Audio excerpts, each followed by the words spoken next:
Okay, you're in Microsoft Excel and you want to be able to select every other row.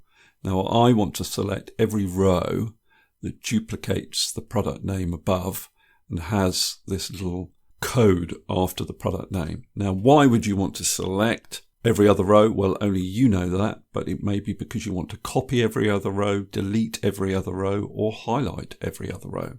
So we'll look at those scenarios. Now your first step is to create a helper column. And we need to write a formula in this helper column. And we're going to start with the row function. So it's row, open bracket, close bracket.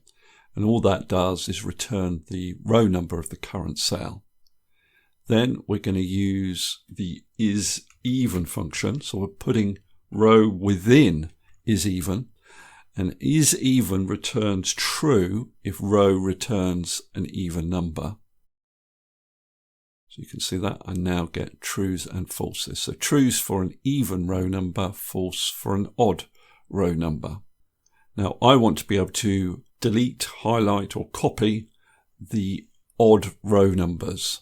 So what I'm going to do is apply a filter to this list. So I click somewhere in it, Home tab on my ribbon, sort and filter, filter.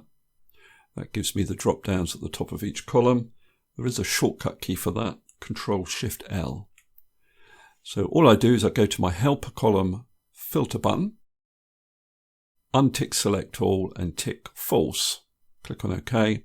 And I have all the odd number rows visible in my sheet.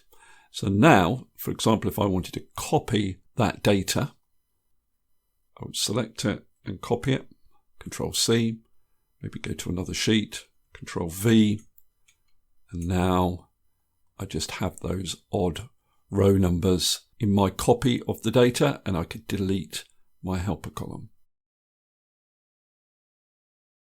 Now if I want to delete the selected rows, so I'll select all the rows that I want to delete and then I would just right click, go to delete row and then click on OK.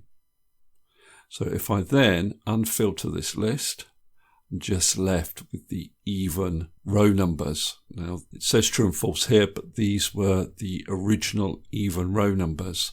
All the odd ones have been deleted. Now I'll undo that.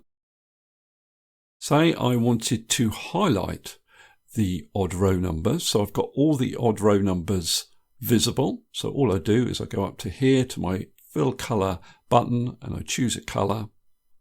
And then if I cleared the filter, you'd see all the odd rows are now highlighted. Okay, that's all I wanted to cover in this particular video. Hopefully that's useful. If it is, please give me a thumbs up and subscribe, and I'll see you next video.